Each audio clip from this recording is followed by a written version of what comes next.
Oso bandi ko futela, osali foye na yo. Olota kandoto kaka, ozana ndako wa famille, esika bozalaka.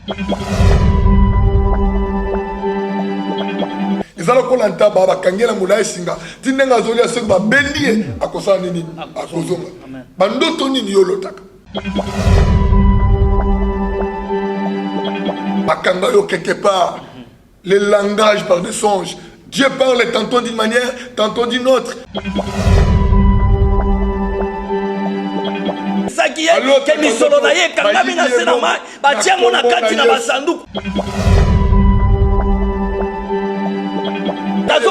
La finance au nom puissant de Jésus.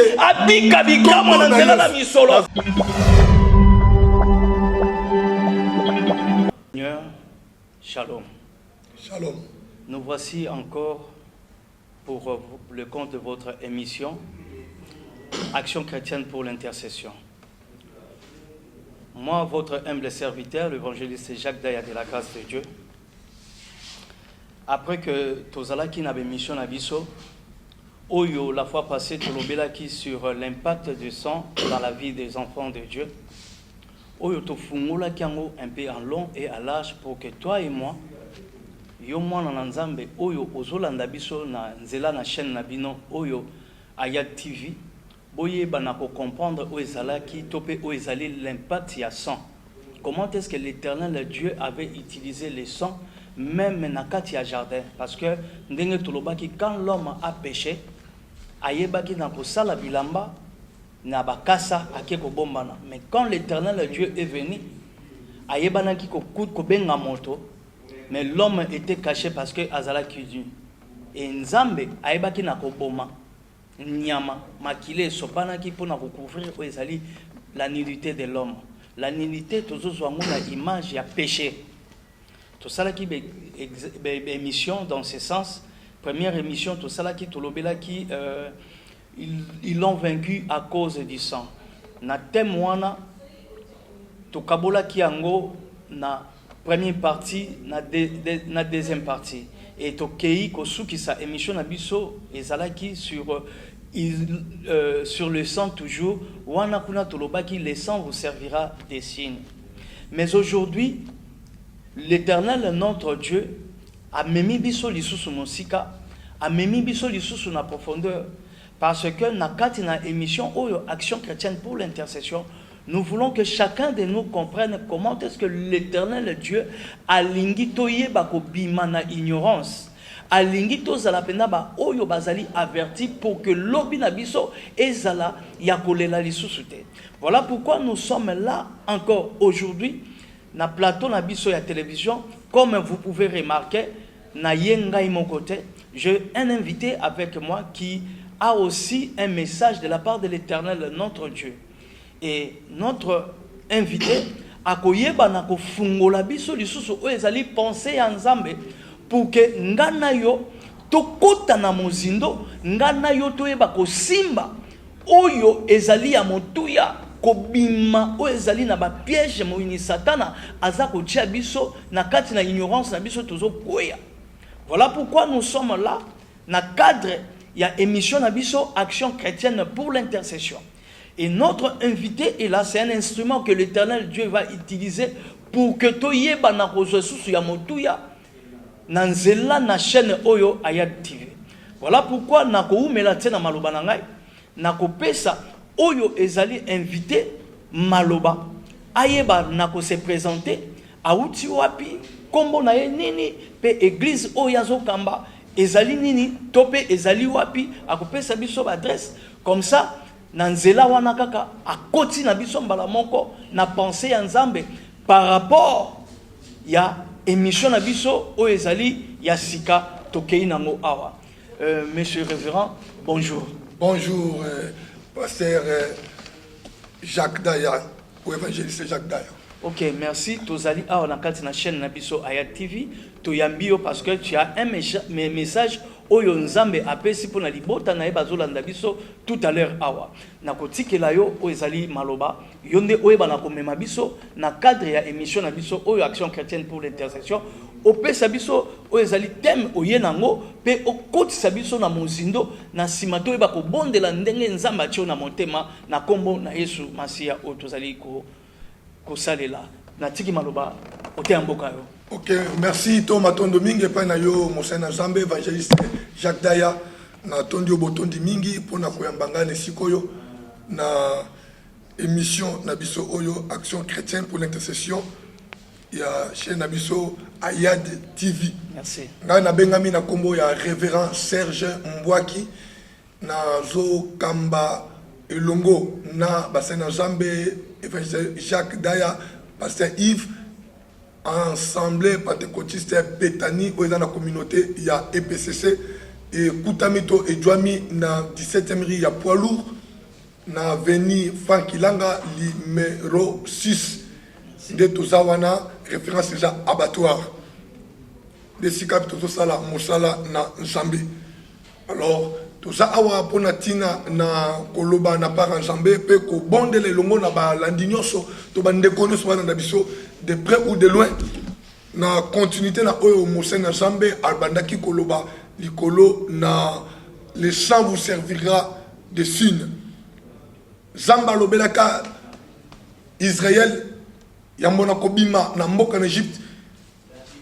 Je verrai le sang et je passerai au-dessus ou par outre. Bokocha makila ya mwana na pate na leto ngala komona elembo makila le sang pour ça Nzamba lobi abeti sete likolo ya elembo makila ya ngone tote ko na la fois passée ya ngona même cadre de ya idée wana ya pensée wana tolingi kolobete makila na Kristo et ko servir ko sungayo pour to bima na esika no sola kya ko kangama obima esika mungu na osalete ozwama okangama. Et dans le langage par les songes. Na kokansete makila na Kristo za na nguya ya kobimisa yo po te batebele bazali koyeba ko négliger oyo ezali langage ya Nzambe. Tango comprendre ngo koyebete Nzambe alingi kobimisa yo lolenge kani. Tozum kanda ya Matthieu chapitre 2 verset 12 à 13. Shikapito zomona o to jitem so to tanga pe to koyeba ko manyola to limbola to ko décortiquer lokoni to inkolo basusu na pourquoi o ya mboite to kokana koyeba na kobondela Monseigneur Nzambe sunga biso na lecture ya Matthieu chapitre 2 verset 12 à 13. OK, Matthieu chapitre 2 verset 12 à 13 Bible za koloba na biso boy. Amen. Puis divinement averti en songe na bongo ba kebisama ki na nzela na ndoto de ne pas retourner vers Hérode. Bazonga lisusu te epe na Hérode. Ils regagnèrent leur pays par un autre chemin. Lorsqu'ils furent partis, voici un ange du Seigneur apparut en songe à Joseph. Et il dit, lève-toi, prends le petit enfant et sa mère, fuis en Égypte et restez-y jusqu'à ce que je te parle. Car Hérode cherchera le petit enfant pour le faire périr.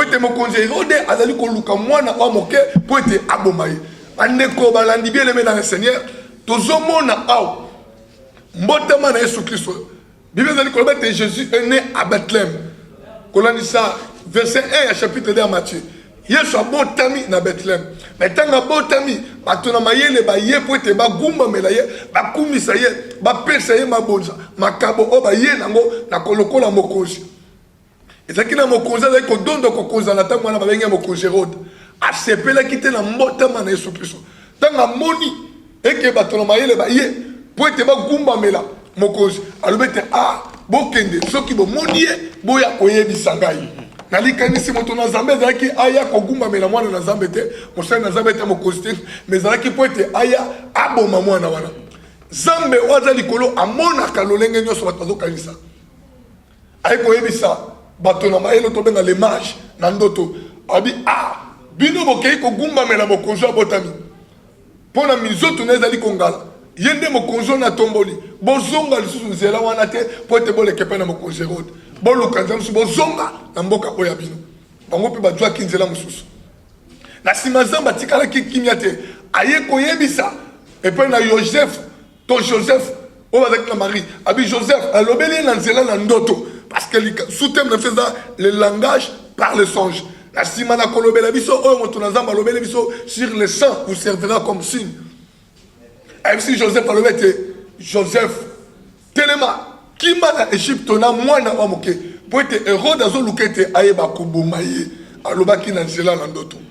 Et on tobete le langage par le songe. Et le connu toujours le langage. Langage, c'est la manière de s'exprimer par rapport aux mots qu'on emploie, soit au sens. Dans la langage, langage, c'est le langue oyo motozali kotalisa posa na yeto makanisi na ye. Ne tomete ça langage. Langage, tout ce qui est exprimé des idées et des sensations. O nyoso oyo bazo limbola nanzela ya makanisi to oyo moto azali koyoka akoki komonisa ngo to kolobela ngo to ko révéler ngo nanzela na ndoto.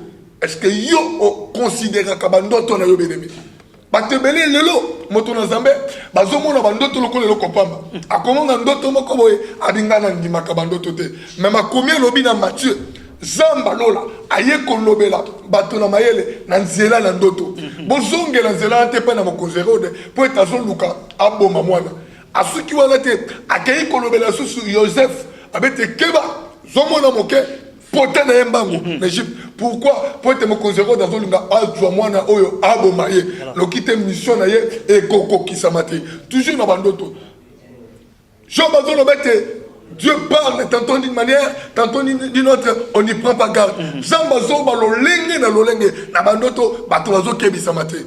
Le langage par des songes. Est-ce que moto azo yeba bandoto na ye amanyola ayeba nini nzamba ni ko kebisa ye. Et na zela na toyi ko lo basusuni. Type de langage. Et l'obéli. Toko ezali boni. Et biso to kabolete, nous avons deux types de langage. Et l'obéli les amis balé. Il y a les langages majeurs. Et l'obéli, oh, il y a beaucoup d'autres choses. Et Zani, c'est quoi les langages majeurs? C'est un langage par lequel Dieu parle à son enfant directement, sans intermédiaire. Amen. Donc, c'est un langage par lequel Dieu parle à son enfant directement, sans interprète. Tout le monde il y a Jérémie chapitre 33 verset 3. Donc Zambé azali kolobe la mwana na ye mbala moko directement. Ndaki sezani oto zobenga na français to na luvanyum voix audible. Voix audible ni koloba nini moto na Zambé pasteur Jacques. Et ni koloba te moto vambi azobonde na Zambé to aza makanisa pese pe na Zambé to aza concentré. Azoka voix audible to voix intérieure. Denga no to solo la boy. Obende mo solo bana. Zamba lola pambola. Amen. Awani ko ka mongongo kande to solo la boy. Ngai Zambé na lobi no boy. Ngai Zambé na zo basala boy. Ngai Zambé na lobi boy. Wana moto zali koyoka, o zali voix audible. O zali koyoka ndengwana. Ezali voix audible. Ezali susunini, ezali to ko kolobete le langage majeur. Ezali kosalama na nzela ya méditation. Moto azali kotanga maloba na Nzambe, azali ko manyola ngo yemoko. Ezali Nzamba azali ko lobela ye. To ko basuni na nzela na mateya prédication, na église, na radio, na bilobeli, na wenze, moto azali ko teya boy. Yoko ko loba négligé azoteya na nzela. Non, Nzamba lobete alingete bato bateya sango malamu esika nyoso. Mais tant que vous avez un langage majeur. Mais tout ça, le type de langage, ou deuxième type de langage, c'est le langage mineur. Il y a un langage mineur. C'est un langage par lequel, ou un moyen par lequel Dieu communique sa pensée, sa conviction dans le cœur de son enfant. Amen. Et deuxième point, c'est un moyen par lequel Dieu nous parlait indirectement par le songe. Amen. Premier point. 2, par les dons spirituels. 3, par les moyens circonstanciels. Mais il y a un autre parce que tu as le langage par le songe. Amen. Donc, deuxième type, il y a le langage. Il y a un langage mineur. Est-ce que yo o considéra que bandoto na yo to mona ka bandoto pamba? Neli kambo o to zanango Pasteur Jacques. Amen. Bato bali ko considérer bandoto na bangote. Oh, Zamba lobela ka Joseph nandoto. Zamba lobela ka bato na mayele nandoto. Comment voulez-vous bien aimer dans le Seigneur? Yoza out. Oso kena mikili ya poto. Mais le so ko lali o lota kandoto o zaka ke pa la bino en Afrique. Oze pa na bino na masina na ndako bozalaki na ngwana. Yo zo vanda na Europe. Yo zo vanda mboka songolo pakala. Mais ozo lota ndoto lota ka bandoto yo oza na ndako na bino. Est-ce que ozo sosolate ke vi na yo oza kuna kaka poso pamba. Esprit na yo ba bloka yango esiko oza na ndako wana ozo bazobelaka en Afrique. Très important.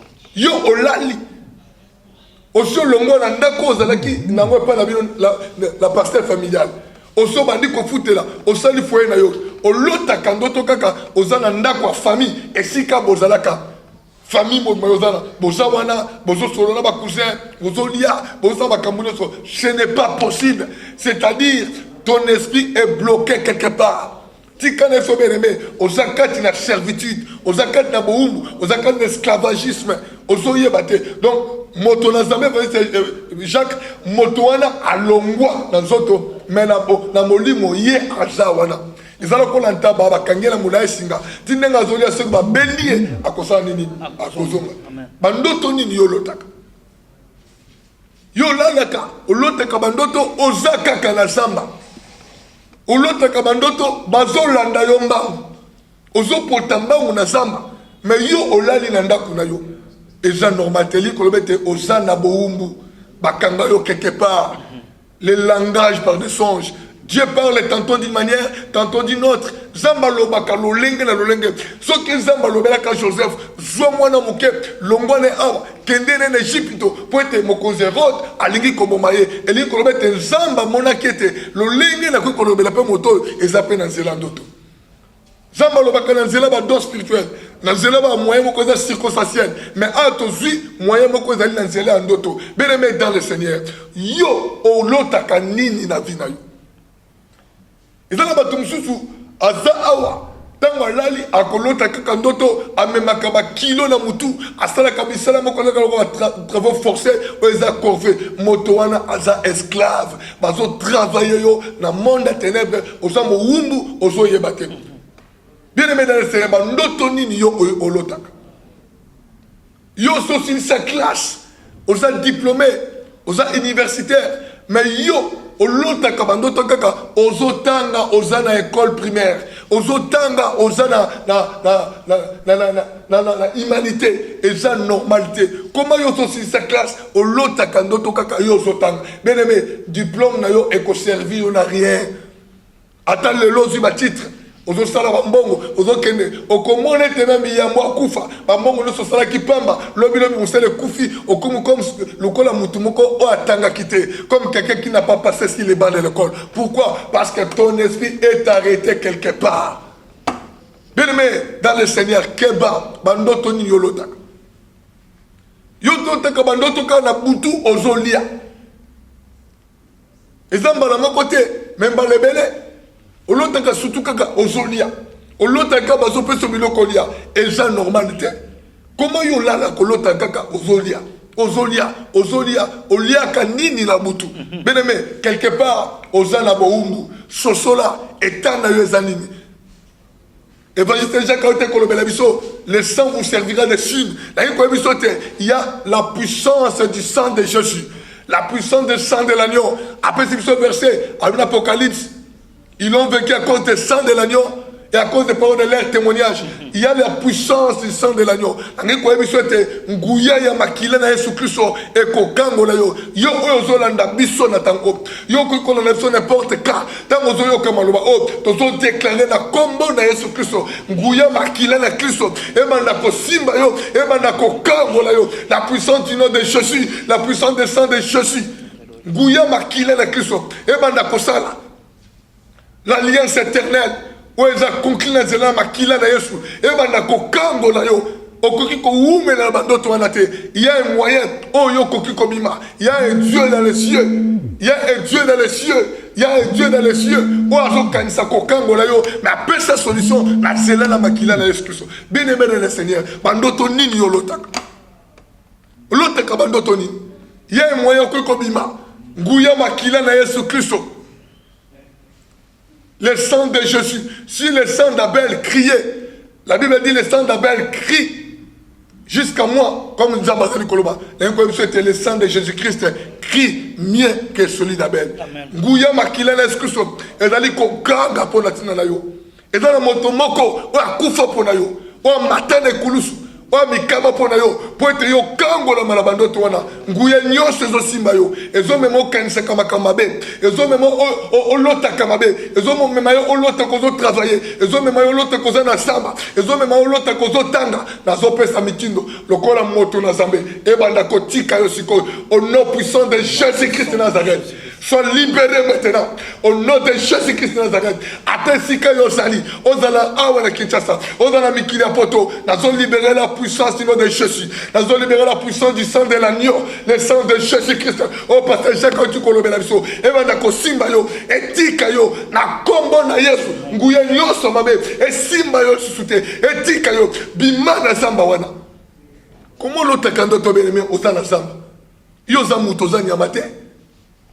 Comment se retrouvera quand on a la zamba? Yo va na zamba ozo raisonner.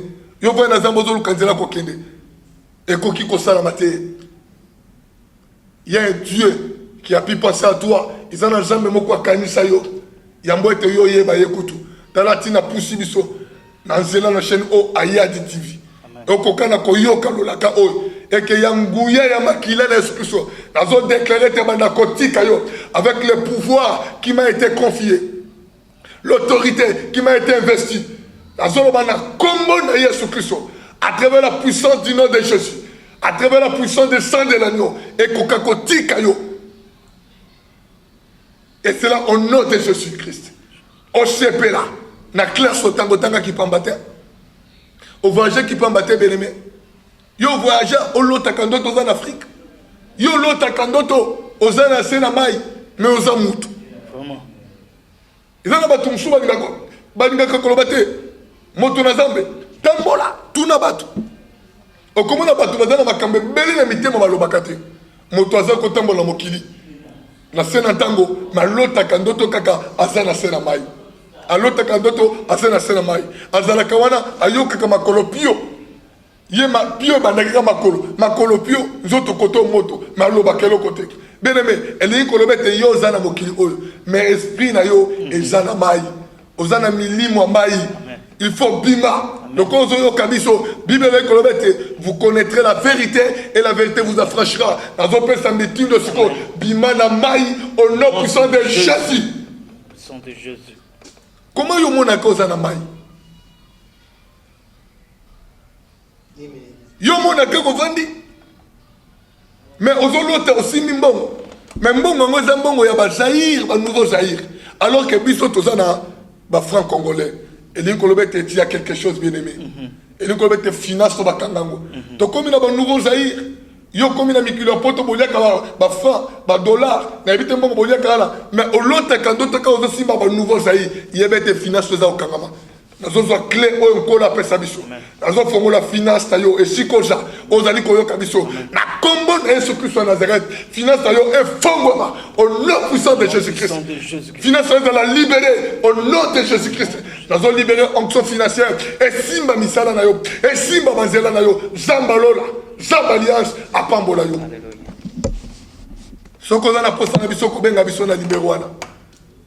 To koyeba ko landelo na libondeli. Vous avez posé tout le monde la peau na yo. Toi qui indiko ya Vous avez posé toye pa na yo, toko funga yo, toko bondela. Pour na tina na yo. Alors le kola tango za mukuse, donc koza tango mukie to bondela pour na tina na ba nyonso, bazona na biso elongo na moto na Nzambe. Moto na Nzambe evangeliste Jacques Dayazawa. Le lenga to lobete ozolota bandoto za na mai. Olota bandoto ozosimba mbongo oyakala. Ba franc congolais alors que yo comme na ba livre sterling, ozana ba dollar, ozana ba franc soki ya wapi na yebite.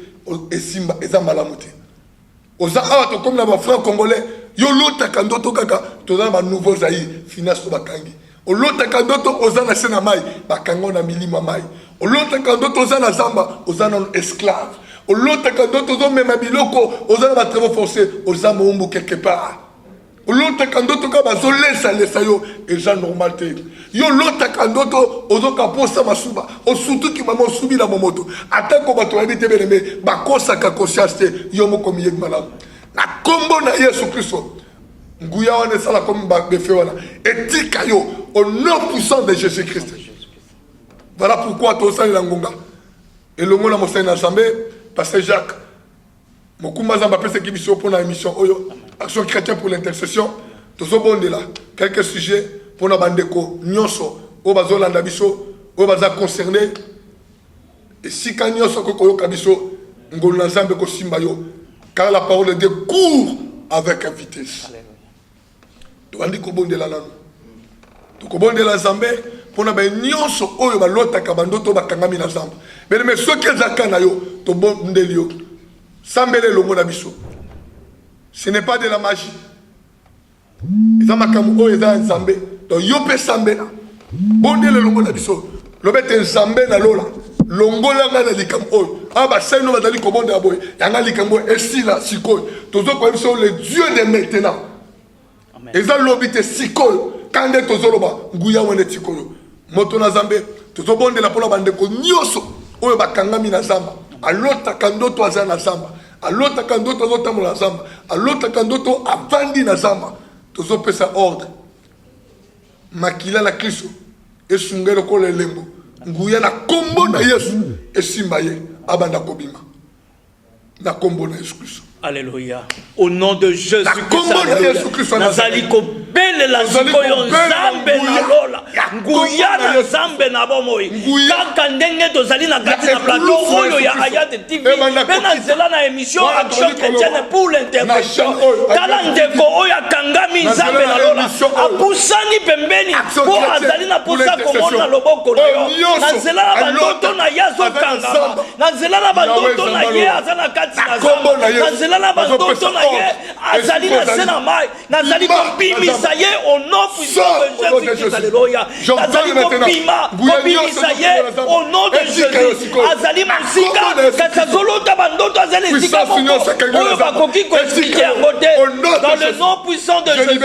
Kombo ezali kolola kombo nyonso dans le nom de Jésus. Bizolo batu je précise nazokokangola ndeko oyo nazakobimisa ye na kati na Nzamba nazakobimisa ye na sena mabele nazakobimisa ye na kati na batombo nazakobimisa ye na kati na cimetière nazakobimisa ye na sena mai nazakokangola ye bandoto na ye wana ya servitude nazakolongola yango na esprit na ye au nom puissant de Jésus au nom puissant de Jésus. Parce que j'aimerais que tu prospères et que tu sois en bonne santé. Ndeko abima na kati na bandoto oyo abima na kati na prison satanique oyo azo bandoto ezali normal oyo Nzamba za ko avertir oyo Nzamba zo changer badona bobo ya ndeko azolanda ngai au nom de Jésus. Alléluia. Sala libre si kozwa wana ngolula Nzambe elata yo ngolula Nzambe tambola yo makambo na yo efungama bandoto na yo échanger baforme bandoto na yo Nzamba kotalisa yo na bolambo elata nzoto obika bikamwa na Nzambe. Alléluia. Fait que le nom de Jésus ezala élevé au-dessus de tout. tout. Alléluia. Au nom de Jésus-Christ, alléluia. Makila la Kristo. Esunga yo lokola elembo. Milimo mema na kotika yo. Milimo mema na kotika yo. Milimo mema na kotika yo. Milimo mema na kotika yo. Milimo mema na kotika yo. Milimo samba. Mema na kotika yo. Au nom de Jésus-Christ de Nazareth. Je libère le feu de Dieu maintenant. Nyoso singa kangyo. Mema na kotika yo. Na kombo na Yesu Kristo de Nazareth. Alléluia. Tozobondela pona bande konyoso. Alors t'as cadeau tous simba kaka ba franc il y a un nouveau Zaïre alors que c'est comment ba franc congolais alors que yesa longwa na mboka oyo tozolo bete sikano so bakanga mbongo na ye finance banda ko fungwama mbongo ne banda ko bima esika bakanga ngo tozolo ngola libanga nyoso tozolo ngola kesi nyoso o ba bomba mbongo na ye e banda ko longwa na batino so lota asima mbongo akala alotaka bayibie mbongo tozorobete batika ye batika finance ya sikoyo na kombo na Yesu. Au nom de Jésus-Christ, alléluia. Yahweh Zambalola. Na beleli sikoyo Seigneur Jésus-Christ, alléluia. Talandeko oyo à chaque fois lotaka bozwi na ye, misolo na ye kangami quelque part. Voilà pourquoi quand entreprendre oyo activité boboye, makambo ezo simba te, azobungisa misolo. Oh en réalité nzamba si avertisaki ye ke misolo na ye kangami na se na mai, batiango na kati na basanduku. Nazobuka basanduku wana bakanga misolo wana na se na mai. Nazobimisa misolo ya ndeko oyo ekangama na prison satanique. Nazofungo la finance ya ndeko oyo au nom puissant de Jésus. Abika bikama na nzela na misolo parce que l'or et l'argent appartient à notre Dieu. Otozobele na kati na ACI Action Chrétienne pour l'intercession au nom de Jésus.